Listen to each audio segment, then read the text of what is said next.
Mesdames et messieurs, bonjour, bienvenue dans Zone Franche de ce dimanche. L'actualité nationale marquée ces derniers jours par le bilan des Vodou Days deuxième édition, l'attaque terroriste du 8 janvier dans le nord du pays et quelques faits au plan politique n'empêchent pas les responsables syndicaux de se pencher sur les conditions des travailleurs dont ils sont les défenseurs. Ils y vont à leur rythme et à leur façon, en essayant d'engranger des résultats. Les dernières annonces faites par le gouvernement du président Patrice Talon sur les conditions de reversement des aspirants au métier d'enseignant restent l'une des grandes préoccupations des centrales et confédérations syndicales du Bénin. Nous en parlerons dans ce numéro de Zone Franche, le tout premier pour le compte de cette nouvelle année. Chers téléspectateurs, amis de Zone Franche, recevez donc nos meilleurs vœux pour plus de fidélité à nos programmes. Kodjo Reni, bonjour.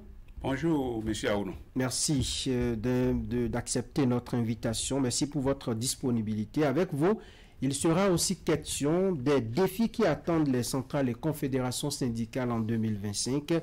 Et pour aborder tout cela, je suis en plateau avec William Clécan. William, bonjour. Bonjour Franck, bonne année. Bonjour à tous, bonne année à tous sur Zone Franche. Kodjo Reli, bonjour.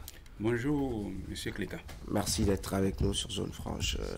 Je n'ai pas vu la réaction des syndicats après la trentaine de Béninois soldats tombés sur le champ d'honneur. Je suis le seul Béninois ou c'était moi qui ai mal vu? Je vous remercie, monsieur Clécan. Et d'entrée, je tiens quand même à présenter mes meilleurs vœux, les vœux de la COSI Bénin, et aux auditeurs, téléspectateurs de Canal 3 Bénin qui nous suivent actuellement.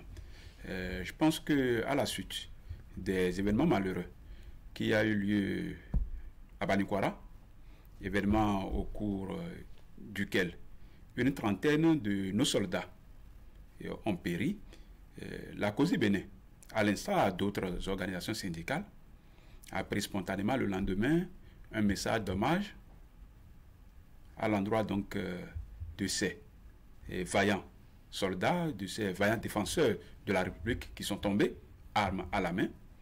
Et ce message d'hommage a été publié par tous les canaux appropriés.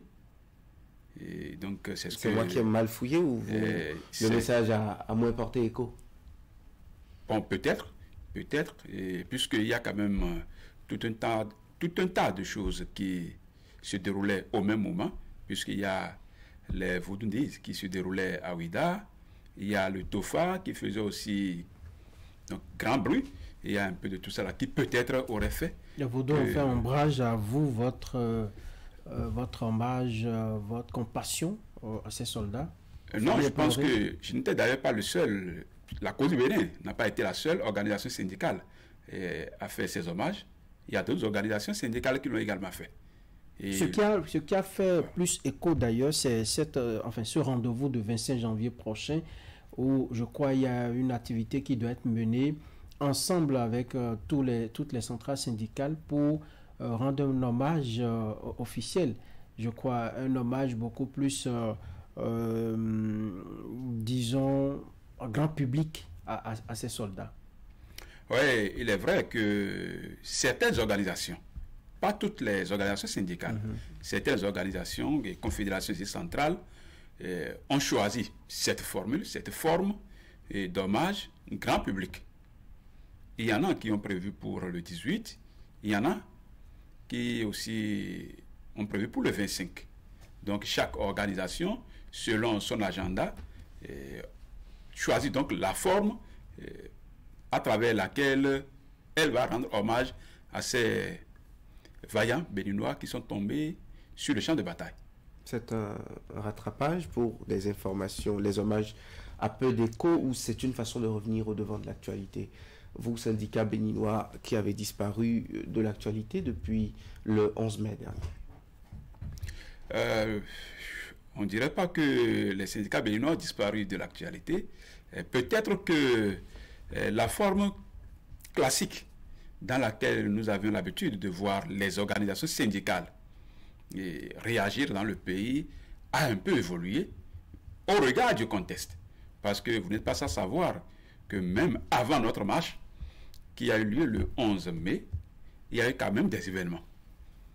Il y a eu la marche ratée du 27 avril qui s'est soldée par l'arrestation de la plupart des secrétaires généraux des centrales et confédérations.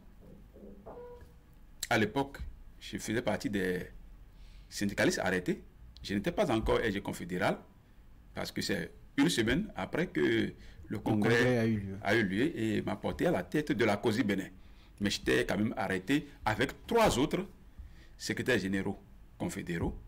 Et il y a eu tout un tas de choses qui ont fait qu'après le 21, on a donc pris un peu de recul. Mais toutefois, les organisations syndicales n'ont quand même pas manqué de donner de la voix. Comment? Moi, je ne vous ai pas entendu. Beaucoup de Béninois non plus.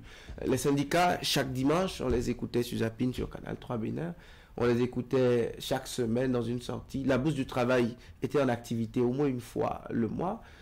Les syndicats béninois dorment, selon beaucoup de gens. Oui, ceux qui le disent n'ont pas tort. Mais il fallait se rapprocher un peu de la Bourse du Travail pour voir le nombre de manifestations empêchées ou interdites. C'est récurrent que les organisations syndicales veuillent mener une activité. Et pour que c'est une activité de protestation, le commissaire peut venir interdire. C'est arrivé il n'y a pas longtemps, il y a à peine un mois encore. Sur quelle activité?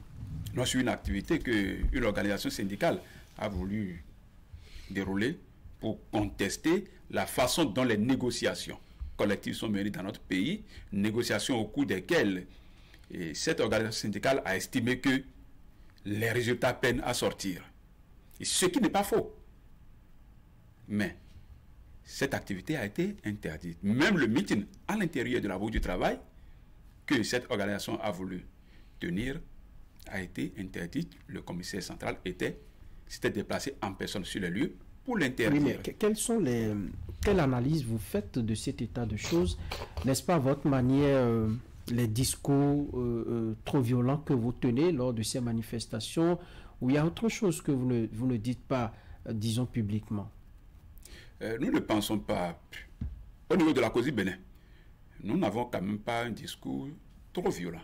Ça, c'est la COSI. Maintenant, même ceux qu'on peut traiter d'être trop violents dans les propos, ce qui n'est pas mon avis, parce que chacun a sa façon d'aborder les préoccupations des travailleurs. Lorsque nous prenons même ceux qui sont traités de violents, est-ce que, en tenant leurs propos qualifiés de violents, est-ce qu'ils ont créé de vandalisme? Est-ce qu'ils ont fait de vandalisme? Est-ce qu'ils ont détruit les édifices publics? Est-ce qu'ils ont mis feu à quelque chose? Mais non, mais tout ça là relève donc de la liberté d'expression. Est-ce que les syndicats béninois ne l'ont pas remise au pouvoir public, cette liberté d'expression? Votre prédécesseur est aujourd'hui accueilli avec beaucoup d'honneur et un standing ovation dans le principal parti politique de la mouvance présidentielle. Pour beaucoup de Béninois, les syndicats béninois sont de mèche avec le pouvoir en place. Il y en a de gouvernementaux et de non-gouvernementaux selon Kassamampo. Dites-nous tout. Est-ce que cet état de choses n'est pas le fruit de la posture du syndicaliste béninois depuis 2016? Non, le syndicat au Bénin n'est pas né en 2016 non plus.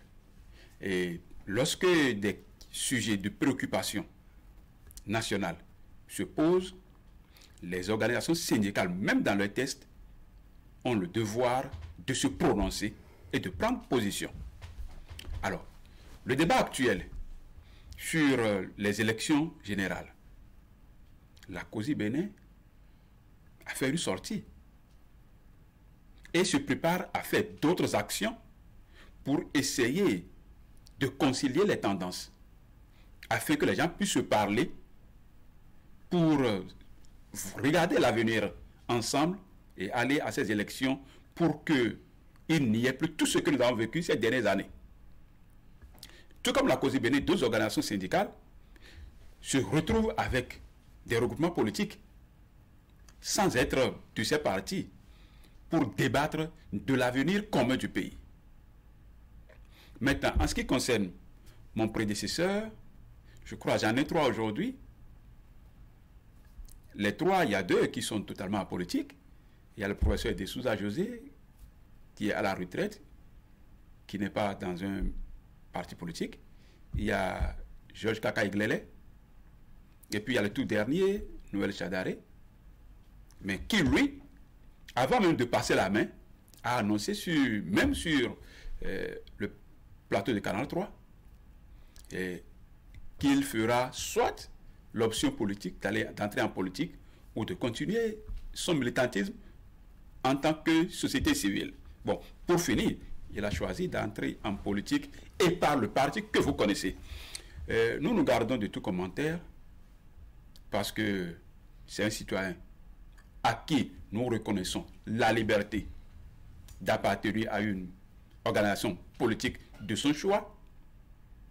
Mais nous, à la COSI Bénin, c'est qu'il est clair, la COSI est une organisation apolitique qui se bat, jusque là où nous sommes, pour rester à égale distance de toutes les sensibilités politiques. Alors, que dites-vous alors de ceux qui pensent que ces dernières années, il y a eu une trop grande accointance entre politique et syndicats dans notre pays, et ça se confirme peut-être par le fait que votre prédécesseur, en quittant la tête de la COSI, ça n'a pas duré, il a atterri dans un parti politique.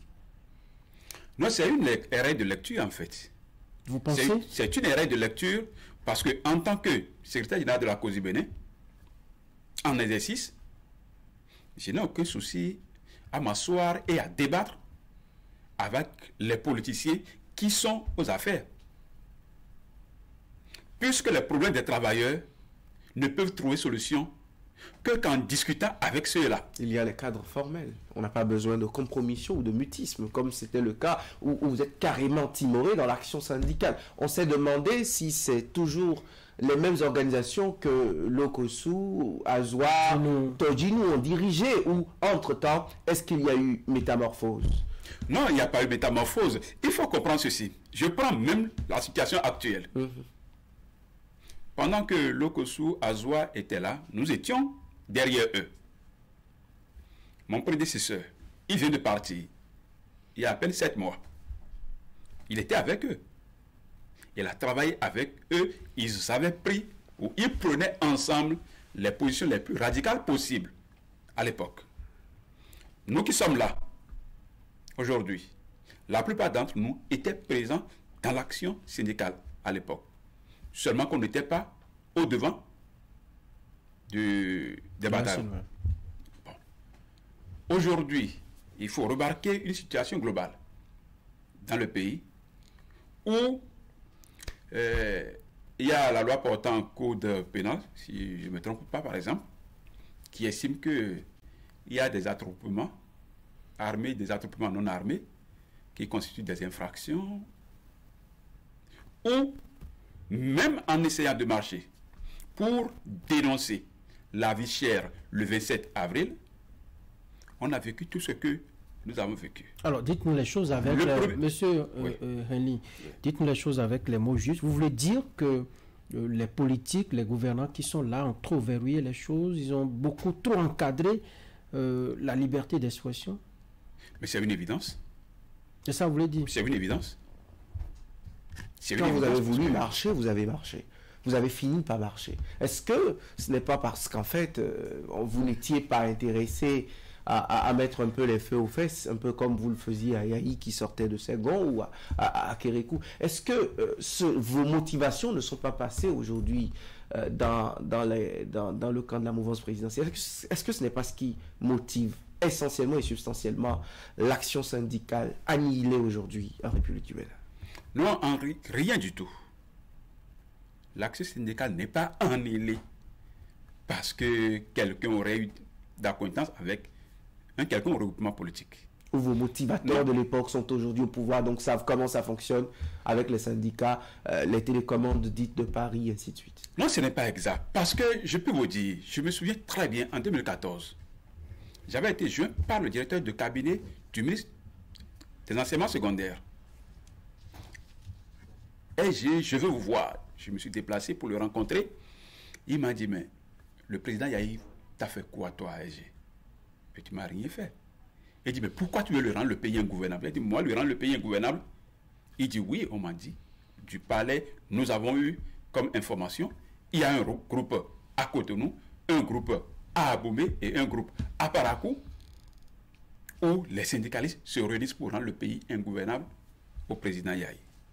Et il me disait à l'époque, je suis convaincu qu'à l'enseignement secondaire, on ne peut pas regrouper 3 syndicalistes capables de mobiliser sans que tu ne sois dedans.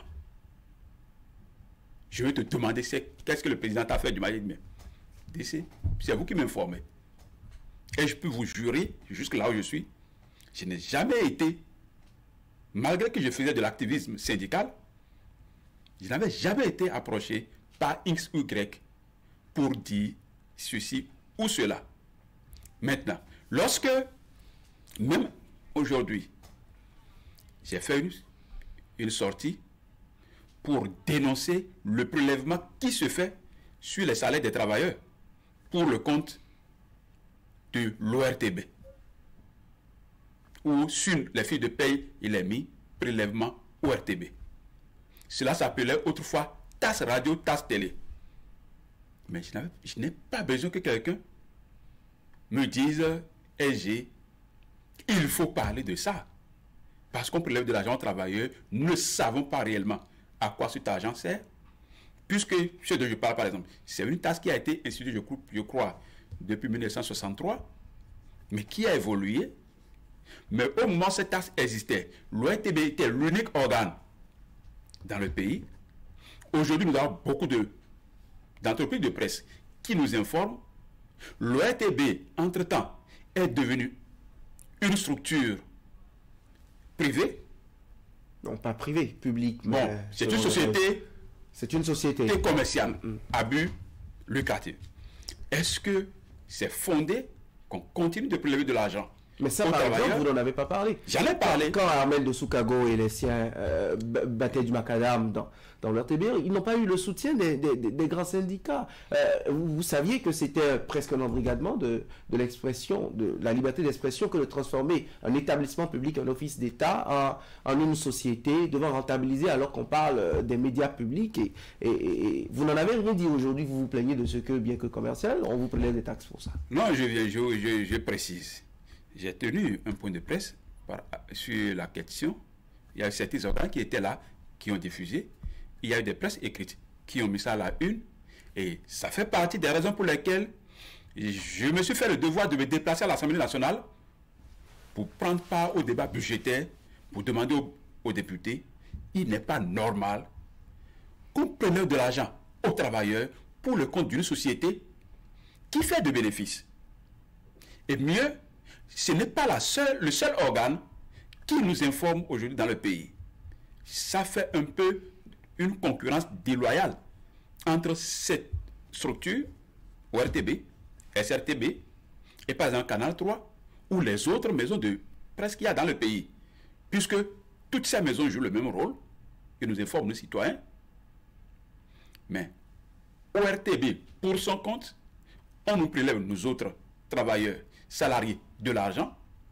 Pour son compte, on ne sait pas si les sous lui sont effectivement versés ou pas, mais nous estimons qu'il n'est pas normal qu'on continue. On vous dira que c'est le service public.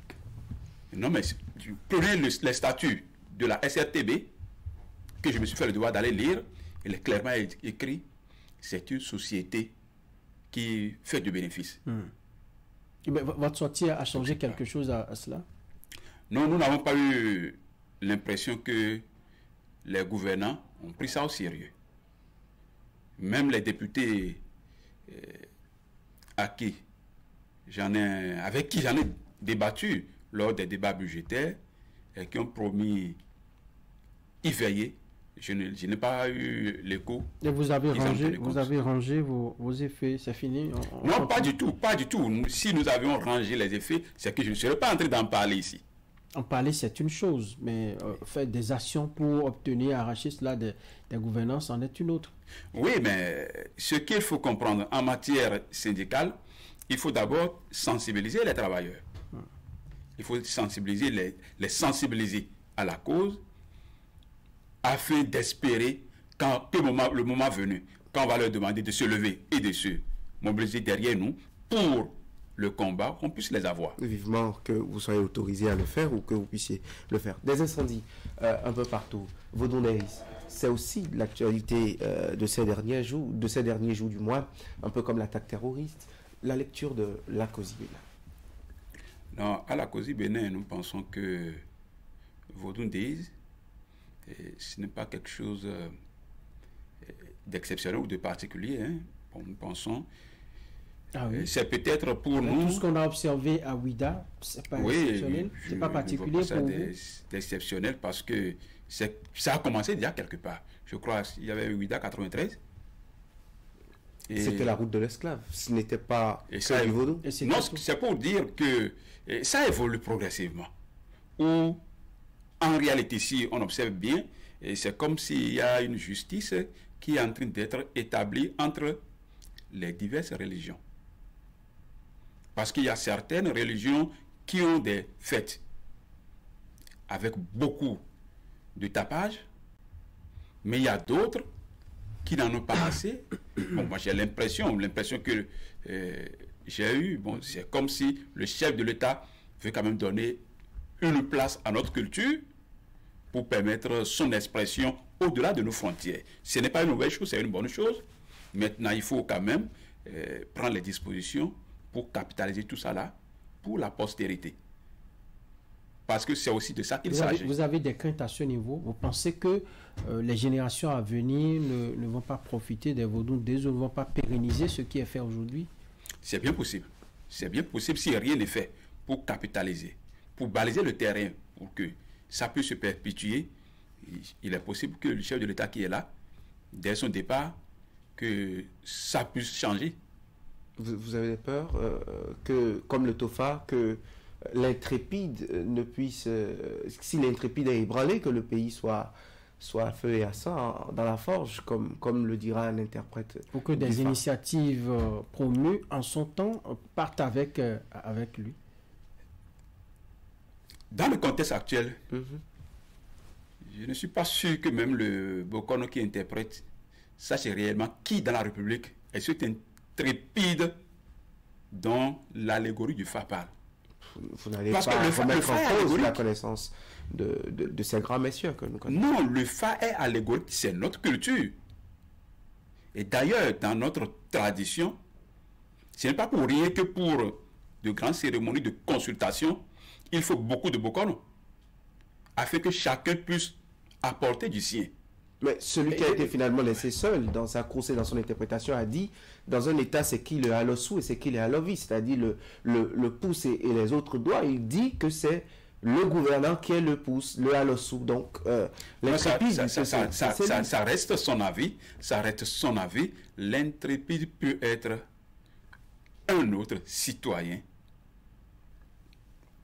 qui peut être proche du gouvernement, comme qui peut être proche de l'opposition, ou qui peut être de la société civile comme nous.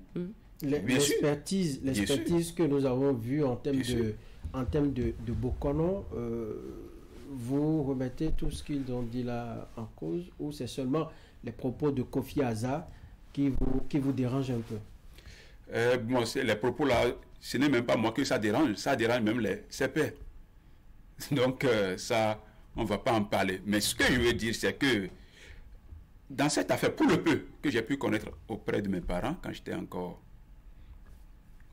à leur côté, le Fa est allégorique, ou même le Bokono, c'est même des années après que lui-même peut comprendre l'allégorie que le Fa lui a révélée aujourd'hui. Et donc, c'est trop osé de dire, déjà, à cette date, c'est telle personne qui est l'intrépide, c'est telle personne qui est ci, c'est telle personne qui est ça. Maintenant, et même si ce Alosu dont on parle, ou cet intrépide, c'est le chef de l'État, je pense que sur cette terre, il y a eu beaucoup d'indispensables avant celui qui est aujourd'hui chef de l'État. Et donc, nul n'est éternellement indispensable. Vous pensez qu'il est indispensable, Patrice Talon? Aujourd'hui, oui, c'est lui qui est là aujourd'hui. Il est indispensable aujourd'hui.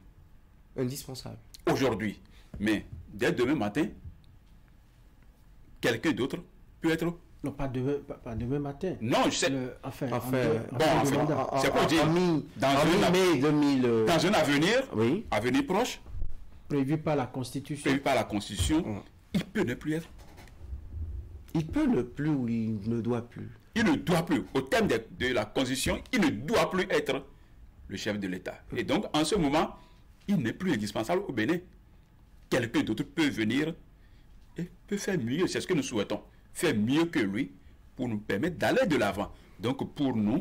Les polémiques, les controverses, à la COSI, pour vous, c'est bien que des initiatives d'utilité publique servent et enflent autant de choses, parce que cette histoire de troisième mandat ou d'interprétation anticonstitutionnelle du FA serait ballon d'essai pour jauger la réceptivité populaire, selon bien des langues. Comment on lit ça en tant qu'acteur syndical comme vous? Non, nous pensons que cette interprétation et tout ce qui s'ensuit actuellement mérite en réalité que ces acteurs soient interpellés. Parce que... Ces acteurs ou celui qui ceux qui se sont donné cette mission de tenir des propos qui en réalité violent les dispositions constitutionnelles. Puisque jusque-là nous sommes, il est dit clairement, on est élu chef de l'État pour au plus 2 mandats. Et il semble même que la dernière version de la Constitution dit « Nul de toute sa vie ne peut exercer plus de 2 mandats constitutionnels ». Et au regard de ces dispositions, nous pensons qu'il n'est pas normal que les gens disent ce qu'ils sont en train de dire. Mais vous venez de dire qu'il faut promouvoir la liberté d'expression. C'est leur façon de s'exprimer aussi, non? La liberté d'expression dans le cadre légal. Et pourquoi vous vous plaignez alors si on vient pour attroupement non armé, je crois que c'est l'article 330 du Code pénal, si pour ça on vous empêche les franchises à la Bourse du Travail, pourquoi vous vous plaignez? Non, la Constitution reconnaît l'action syndicale, où la Constitution dit clairement, chaque citoyen, le travailleur, peut défendre individuellement ses droits, collectivement ou par action syndicale. Et les organisations syndicales de partout dans le monde se regroupent pour faire des meetings, faire des marches ou engager des mouvements de grève. Maintenant, ici, dans ce cadre, des organisations syndicales se réunissent pour dire nous voulons faire telle chose. Ils ont écrit à l'autorité qui devrait soit autoriser, soit dire vous ne pouvez pas pour telle raison. Mais cette autorité n'a pas cru devoir répondre à la requête des organisations syndicales. Or, qui ne dit rien consent. Ah non. Peut-être à quelques minutes de votre activité, l'autorité a eu des informations qui lui prouvent que si vous tenez l'activité, il y aura des troubles à l'ordre public. C'est bien possible. Non, elle a apporté ses observations aux organisations qui lui ont écrit pour l'informer de leur intention de manifester. Mais elle n'a pas à mobiliser la police pour aller interdire une activité. Maintenant, les propos qui sont tenus, les propos qui appellent au 3e mandat du chef de l'État, c'est des choses que nous avons connues dans le pays par le passé, qui viennent. Mais c'est des propos qui appellent à violer la Constitution. Ce qui est différent d'un regroupement des organisations syndicales des travailleurs pour manifester. Parce que la Constitution a dit 2 mandats. Mais des individus se lèvent pour appeler à un 3e mandat. Donc, soit à violer la Constitution alors. Les incendies, Kodjoureni. Un mot avant qu'on passe à ces nombreuses questions sur lesquelles les travailleurs béninois nous attendent dans cette émission. Merci. Incendie, je crois que c'est un problème dans notre pays parce que beaucoup de choses ont brûlé, déjà par le passé. Des dispositions auraient été prises par endroit pour limiter ces incendies. Parce qu'il y a quelque temps, c'était le marché d'Antokwa qui a brûlé même après plusieurs fois de suite. Mais aujourd'hui, c'est à Akwakwa qu'il y a eu un incendie qui a fait beaucoup de victimes. Bon, je crois le propriétaire Être de l'immeuble serait aux mains de la police. Il paraît qu'il y a un Indien ou un Indo-Pakistanais qui aurait loué les locaux pour stocker, selon ce que j'ai appris, du riz. Mais en lieu et place de riz, il y a des produits chimiques inflammants qui ont été stockés. Je pense que dans notre pays, on doit être un peu plus rigoureux sur un certain nombre de choses. Parce que les produits ont été amenés dans le pays, les produits qui ont pu brûler jusqu'à ce degré. Autant de gens, mais il les a fait venir dans le pays comment? Il les a transportés comment? Pour les stocker là, à un endroit inapproprié. Et c'est les dégâts que nous avons constatés par la suite. Je crois qu'au niveau de nos frontières, même la police à l'intérieur, on doit être un peu plus rigoureux. Un travail doit se faire. Un travail doit se faire pour vraiment nous sécuriser. Allez, on va changer d'axe de discussion. On va parler des revendications des travailleurs béninois. Mais avant, je voudrais qu'on s'intéresse à la situation des AME, qui fait beaucoup de débats actuellement. Les conditions de leur revêtement annoncées par le gouvernement, visiblement, ça n'a pas plu aux centrales et confédérations syndicales. Merci. Sur la question, j'ai eu à faire une sortie au cours de laquelle j'ai démontré qu'en réalité, ces critères, ces modalités définies ne peuvent pas marcher. Ne peuvent pas marcher pour les raisons que je m'avais évoquées. Il faut être parmi les meilleurs. Il faut avoir la meilleure note. D'accord. Est-ce que tous les AME ont de notes dans la base de données? La réponse est non. La réponse est non parce qu'il y en a eu dans l'enseignement secondaire général et il y en a dans l'enseignement secondaire technique et formation professionnelle. Dans l'enseignement technique, les AME sont aussi des centaines, pour ne pas dire milliers, n'ont pas composé sur table. C'est une étude de dossier qui a permis de les sélectionner parce que dans ce sous-secteur, il y a une multitude de disciplines. Quelqu'un peut dire j'interviens en génie civil, mais ne pas comprendre ce que son autre collègue de génie civil fait. Donc il y a tellement de particularités qu'il n'y a pas eu le test. Mais ils sont dans la base. Ils remplissent les conditions d'ancienneté pour être aussi reversés. Mais lorsqu'on dit qu'il faut prendre les gens qui ayant les meilleures moyennes, on fait quoi d'eux? Donc c'est une condition qui ne marche pas. Ce n'est pas opérationnel. Ensuite, on dit qu'il faut être parmi les plus âgés. Mais là, c'est la catastrophe. On est en Afrique, le droit d'aînesse. Le droit d'aînesse, d'accord. Mais qu'est-ce qu'on a fait de cette année pour qu'il soit aujourd'hui AME avec un âge avancé?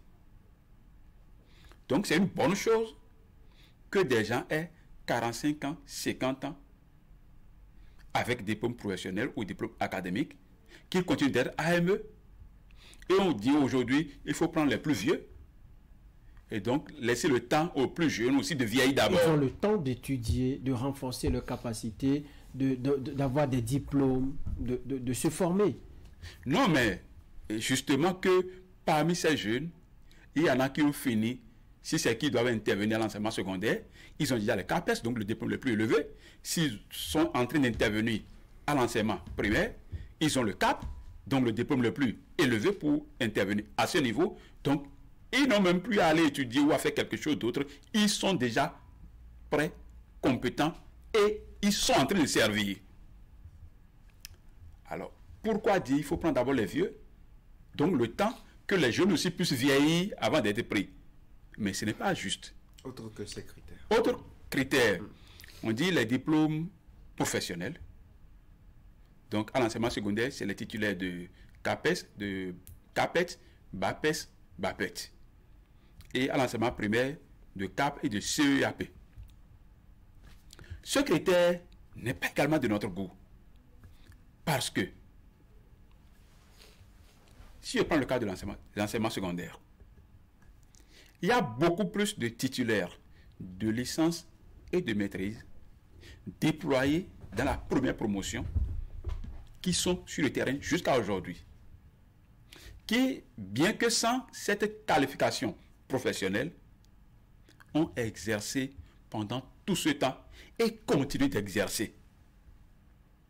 Tout ce qu'il y a à faire par rapport à ce reversement, c'est qu'il faut améliorer les conditions d'exercice.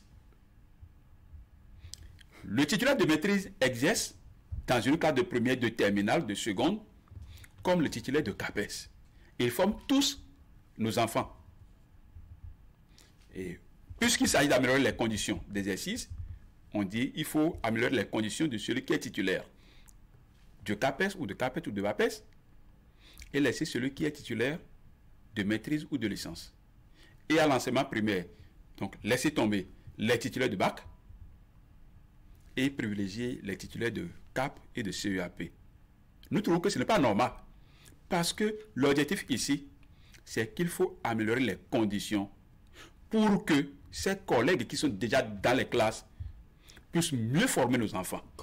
Et lorsqu'on laisse certains au profit d'autres, c'est que ceux qui sont laissés frustrés seront encore démotivés et ne feront même plus le peu qu'ils faisaient déjà. Alors qu'il faut les motiver à faire mieux. Mais avec sa plus grande volonté, William, vous permettez, l'État ne peut quand même pas recruter tous les AME qui sont dans la base de données. Oui, sur la question, je pense que lorsque la COSI Bénin, à travers ma personne, s'est prononcée sur la situation, nous avons dit l'idéal est de recruter tous les AME parce que l'État a besoin d'eux. Ils sont tous là aujourd'hui en train d'exercer et nous avons encore des déficits, on a encore des manques. Donc l'idéal, c'est de prendre tout le monde. Maintenant, si on estime... Est-ce que c'est faisable? Si nous estimons que ce n'est pas faisable, je vais vous démontrer tout à l'heure que c'est faisable.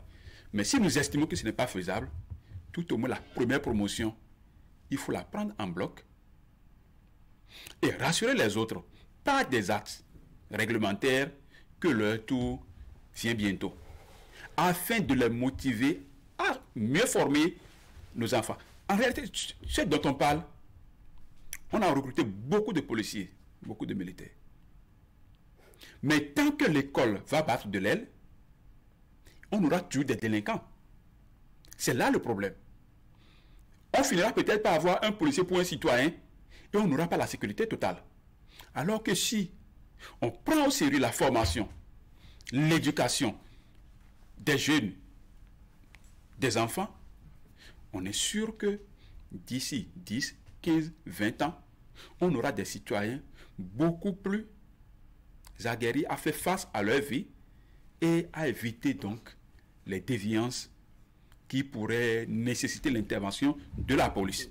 Maintenant, oui, j'aimerais vous relancer justement dans cette question. Par rapport à la question de est-ce que l'État a les moyens? À la cause, nous pensons que l'État a les moyens. Parce que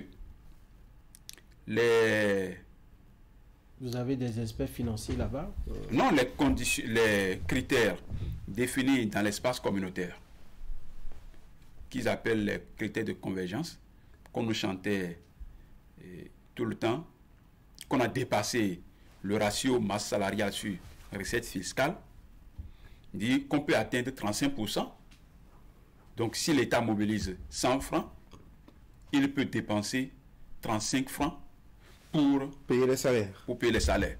Mais aujourd'hui, l'État dépense moins de 31 francs sur 100 francs pour payer les salaires. Ça, c'est dans les documents budgétaires que le ministère des Finances a élaboré récemment et que nous avons eu pour préparer, pour étudier un peu le budget. Donc, si nous sommes à moins de 31, on doit être à 30,89% pour 2025. Mais on peut, avant qu'on atteigne 34%, je suis convaincu qu'on aurait déjà fini avec ces AME, sans que le développement du pays ne soit compromis. Puisque c'est de ça qu'il s'agit. Ces critères disent, si on dépense 35 francs pour payer les salaires et accessoires, et donc le reste pour l'investissement, le développement du pays n'est pas compromis. Donc, aujourd'hui, nous sommes à moins de 31%. On a encore des marges sans que ces marges ne puissent pas les raisons compromettre de le ces développement du pays. critères ne sont-elles pas ailleurs? J'ai envie de faire une petite démonstration. Ouais. On sait que les titulaires de bac directement recrutés AME sont les plus nombreux que ceux qui ont les diplômes professionnels. Ah, donc l'objectif, c'est d'éliminer le plus grand nombre. Je ne sais pas, mais je veux faire une démonstration pour vous faire la question. On sait également qu'il y a une forte présence de diplômes académiques dans l'enseignement secondaire. Même ceux que l'État a recrutés contractuels avec des diplômes professionnels de premier niveau, ils n'ont pas, dans les textes, les règles n'ont pas été suivies pour qu'ensuite ils aillent en formation et qu'ils aient le CAPES comme attendu. Un État qui est conscient de tout ça et qui continue pas à déployer des AME, même la semaine qui vient de s'écouler encore dans le plateau, on a déployé encore des gens pour mathématiques, français et d'autres matières. Pendant que nous sommes en plein janvier, un État qui est conscient de tout ça et qui sort ses critères, n'est-il pas soit en manque de moyens pour réagir face à ce problème, ou soit n'a-t-il justement pas envie de régler un problème d'éducation? Nous, pour nous, et nous estimons que c'est une affaire de volonté politique. Et la volonté politique de reverser les AME, à notre sens, n'est pas encore manifeste.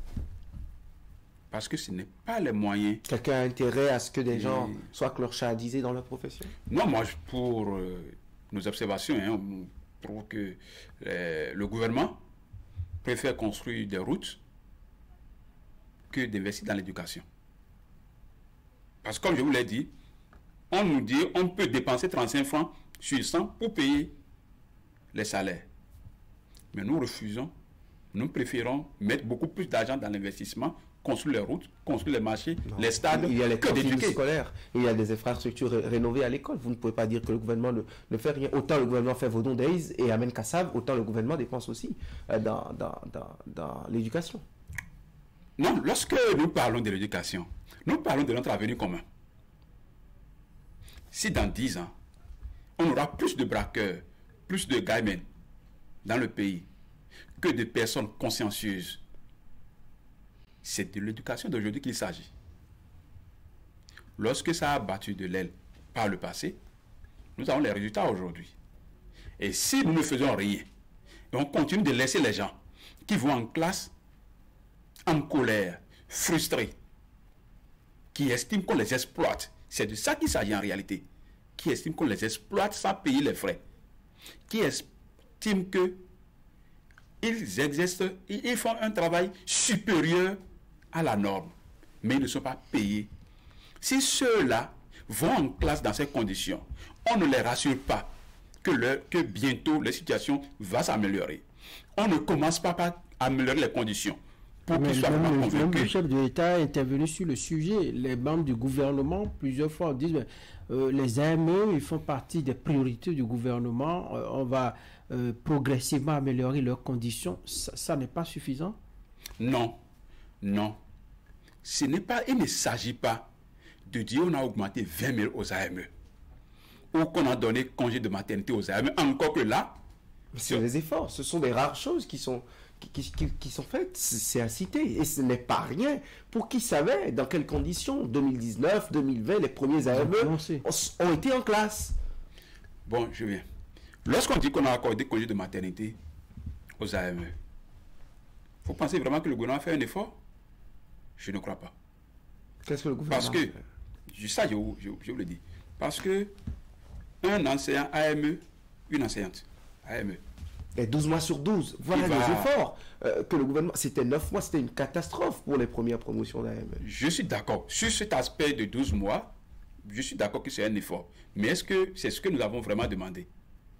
On a demandé que les AME soient reversés. Mais entre ce que vous voulez et la capacité de réaction du gouvernement, peut-être qu'il y a des paramètres à prendre en compte que vous ne maîtrisez pas forcément. Donc, il y a des paramètres qui font que l'éducation de nos enfants doit passer au second ou troisième plan. Alors, vous réclamez plus d'effectifs d'enseignants encadreurs dans les salles de classe. Il nous faut des enseignants parce que nous en manquons.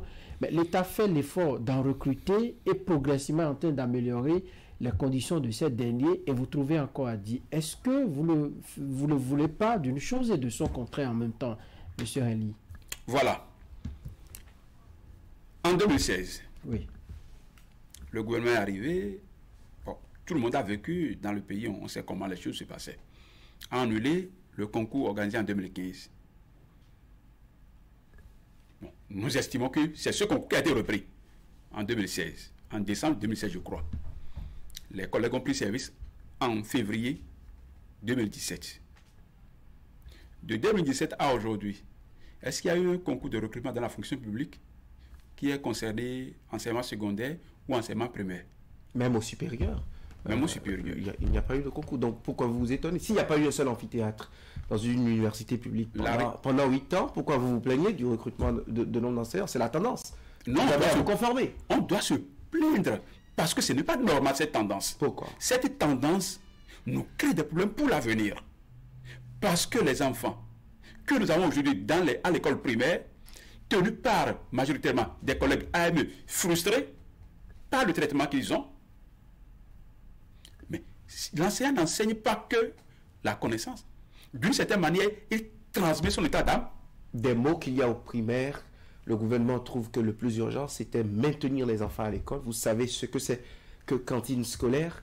Le gouvernement a réglé ça. Si tant est que les frustrations étaient si importantes, celles des enseignants, le gouvernement aurait réglé le problème. Est-ce que vous ne voyez pas que le gouvernement est plus averti et aguerri à lire entre les lignes sur les vrais besoins de l'école que vous, Non, nous sommes des acteurs.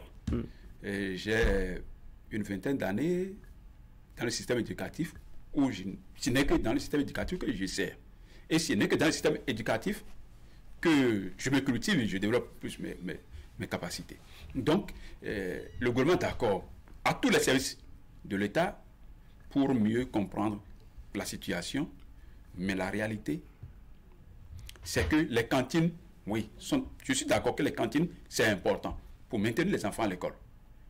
Mais est-ce qu'il faut maintenir les enfants à l'école et les confier à un gardien d'enfants qui n'est vraiment pas dans les états d'âme qu'il faut, pour mieux former cet enfant? Autant le laisser à la maison. 12 minutes pour finir cette émission. Nous allons finir sur AME. Okay. Que voulez-vous concrètement? 2019, reverser les promotions d'après les premiers reversés intégralement ou que voulez-vous concrètement? En quelques phrases pour qu'on aille sur la cause Bénin oui. veut ceci. Que la totalité des AME de la première promotion soit prise en compte dans le reversement. Qu'on les reverse agents contractuels du droit public de l'État. Des milliers? Non, pas pour autant. De toutes les façons, c'est pour encadrer les enfants du Bénin. C'est pour encadrer les présidents, les députés, les ministres, les syndicalistes, les DG de journalistes et tout le monde de demain. Donc, il n'y a pas... Donc, c'est votre demande sur le sujet AME. Oui. Que la première promotion soit entièrement prise en compte. Oui. Et que les promotions restantes. Puisque AME est une réforme du système de la vacation que le président Talon a institué. C'est lui qui a amené AME. Qu'il prenne des actes, même pour réglementer l'avenir des promotions qui ne seraient pas encore reversées aujourd'hui. Puisqu'on dit la première promotion, il y a ceux qui ont suivi deuxième, troisième, quatrième, nous sommes peut-être à sixième ou septième promotion, je ne sais pas. Donc on peut se prendre aussi des actes pour dire, peut-être à telle échéance, on pourra gérer de telle façon. Pour sécuriser, que ce ne soit pas l'image de la préinsertion qui a eu lieu sous le président Soglo et qu'à l'arrivée du président Kérékou, tout a été balayé. Qu'on puisse prendre des dispositions. Donc vous craignez aussi la fin du mandat constitutionnel de Talon avec AME, vous vous demandez si les gens ne vont pas être laissés en lambeaux. Voilà. Comme les reversés de 2008. Alors qu'ils ont déjà servi, quand même l'État pour plusieurs années. Oui, nous allons parler des autres revendications des travailleurs béninois d'ordre général. Je vous ai dit que nous sommes dans une dizaine de minutes, donc vous allez bien nous aider. Bon, je pense que les revendications des travailleurs, il y en a assez. Hein. D'abord, dans un premier temps, il y a des agents de l'État qui, avec leurs propres moyens, sont allés se faire former pour être plus compétents au service de l'État. Je crois, à ce niveau, le chef de l'État a pris une décision que ces diplômes obtenus et qui servent effectivement l'État soient recensés, reconnus et que les intéressés soient pris en compte. Mais ça fait longtemps. Mais cette situation n'évolue pas au niveau du ministère du Travail. Nous nous demandons si après la décision du chef de l'État, la première décision date de 2017, c'était public, avec les syndicats du secteur de la santé, que le problème s'est posé. Le chef de l'État a dit, si les gens ont des diplômes, et ils servent effectivement l'État avec ces diplômes, il faut le leur reconnaître et les reclasser conséquemment. L'exemple, quelqu'un est professeur adjoint, mais il a fait la formation où il a le diplôme de professeur certifié, il intervient dans le cadre du second cycle. Donc, ces compétences qu'il est allé acquérir servent l'État. Donc, il faut lui reconnaître ça. Mais jusqu'à aujourd'hui, nous ne voyons rien bouger. Hein. On a relancé à plusieurs reprises le ministre du Travail, mais ça n'a pas bougé. À quoi servent vos rencontres avec le gouvernement? Oui, surtout la Commission nationale de concertation, de négociation que vous tenez avec... À quoi ça sert? Bon, au niveau de cette commission, puisque moi j'ai commencé par travailler dans cette commission il n'y a pas très longtemps, pour le peu que j'ai constaté, c'est que les choses n'évoluent pas. Parce qu'on a l'impression qu'il n'y a pas de solution qu'on puisse avoir sur place. Or, nous, en allant, nous mandant, nous appellent de partout, et n'oubliez pas de poser tel problème. Il faut que tel problème soit réglé. Mais on a dit concertation et négociation. Ça ne veut pas dire que dans la salle là, qu'on vous octroie les droits que vous revendiquez. Non, lorsqu'on dit négociation... On pose les bases, non? Lorsqu'on dit négociation, c'est que il y a un sujet, et le gouvernement a une position sur le sujet, et les syndicats, nous avons une position sur le sujet, et on se retrouve, on débat, on trouve peut-être une formule intermédiaire. Ce qui n'est souvent pas le cas. Alors, c'est la façon dont on mène les débats au niveau de ces sessions de la commission, ou c'est plutôt, je ne sais pas, vous qui ne posez pas les bons problèmes? Non, les problèmes sont connus de tout le monde. Hein. Et par exemple, je donne un exemple. Nous étions à l'avant-dernière séance. Elle dit, mais les AME du secondaire, on leur donne des quotas horaires qui ne sont prévus nulle part. Ce n'est pas normal. Le seul arrêté qui en parle dit il faut donner 20 heures, il faut donner 22 heures. Mais on se retrouve avec 24 heures, 26 heures, qui ne se retrouve dans aucun document officiel. Ce n'est pas normal, il faut régler ça. Mais jusque-là, nous avons l'impression que, le gouvernement n'est pas vraiment prêt. Vous-même, vous savez qu'il n'y a pas suffisamment d'enseignants et vous voulez qu'on réduise encore les heures des AME? Non, nous n'avons pas demandé de réduire, nous avons demandé de respecter les dispositions des tests. Ça revient à la réduction du quota horaire qu'ils ont actuellement, que vous dénoncez. Mais nous allons fonctionner en dehors des tests. On ne peut pas fonctionner en dehors des tests. Ensuite, nous avons les professeurs adjoints qui sont nombreux à être titulaires des classes de terminale, de première, de seconde, et qui réclament depuis des années d'être mis en formation pour avoir le diplôme de professeur certifié. Parce que les tests disent, après 3 années d'exercice, dans le corps de professeur adjoint, ils peuvent accéder au corps des professeurs certifiés.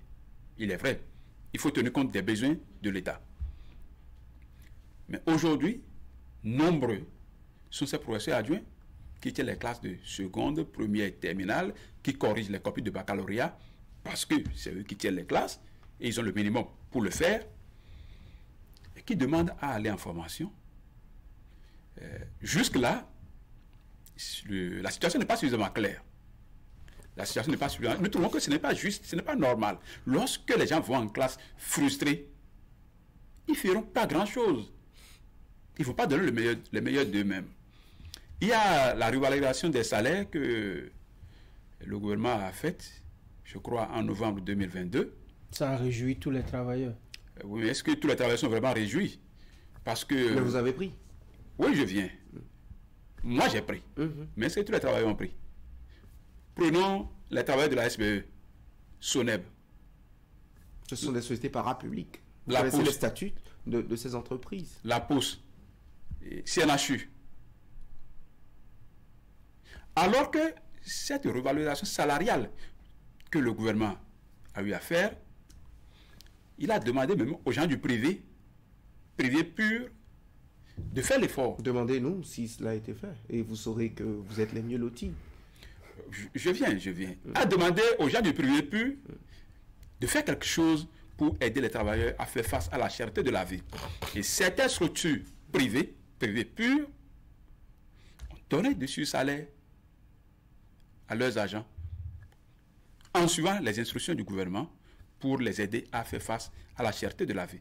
Mais les structures... Il devrait y avoir des mesures d'accompagnement même. Les structures parapubliques, donc des structures qui dépendent directement de l'État, ne l'ont pas du tout fait. Même les agents des collectivités territoriales, là c'est l'État dans tous ses Bon, composants. là, ça a évolué un peu. Ça Ça a évolué un peu au niveau des mairies, des collectivités territoriales. Mais ce qui n'a pas du tout évolué, c'est la Poste, c'est la SONEB, c'est SBE et les autres. 2025, année de défi pour les syndicats béninois, année antichambre d'une triple échéance électorale, année cadre de concertation. Bref, nous avons quelques petites minutes. Oui, année 2025, année de défi parce que il y a beaucoup de choses qui se passent. Les acteurs politiques, lorsqu'on suit les discours à gauche et à droite, on se demande qu'est-ce qui nous entend en 2026.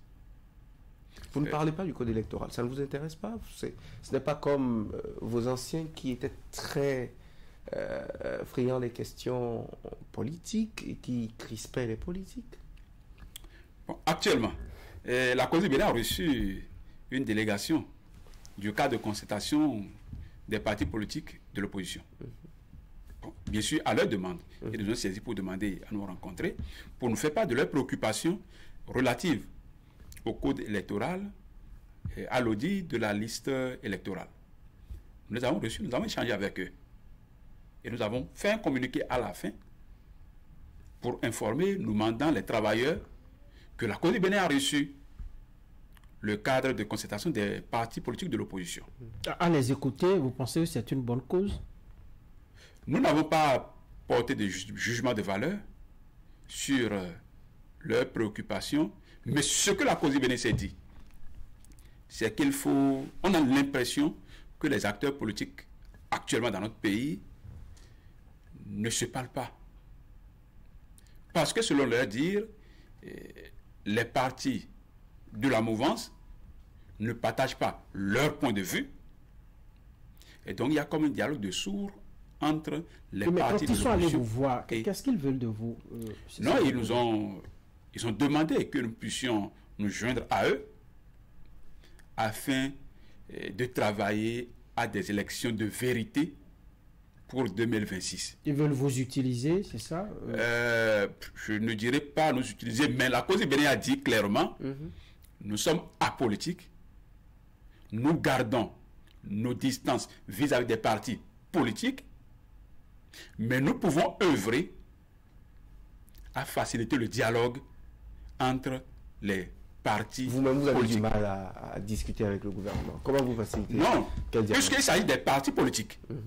Puisque eux sont venus, ils ont vu, on a parlé, on a discuté avec eux, on a fait des Vous heures allez pour dire au discuter. ministre ou au régime en place de recevoir les opposants, c'est ça? Je viens. Bon, il y a un groupe, d'autres acteurs syndicaux ont demandé à rencontrer les partis de la mouvance. Ils ont été reçus, ils ont débattu. C'est le rôle que nous pouvons jouer. Parce que nous, on n'est pas à la recherche du pouvoir d'État. Nous ne sommes pas candidats pour être députés ou maires. Mais si ceux qui sont candidats pour être députés, maires ou chefs de l'État ne s'entendent pas et que dans leur mésentente, tout le pays peut avoir des problèmes, nous, on peut intervenir pour dire, bon, on souhaite que vous revoyez vos postures, on peut essayer de faciliter le dialogue entre eux. On va conclure cette émission. C'est déjà fait. Oui, votre mot de la fin.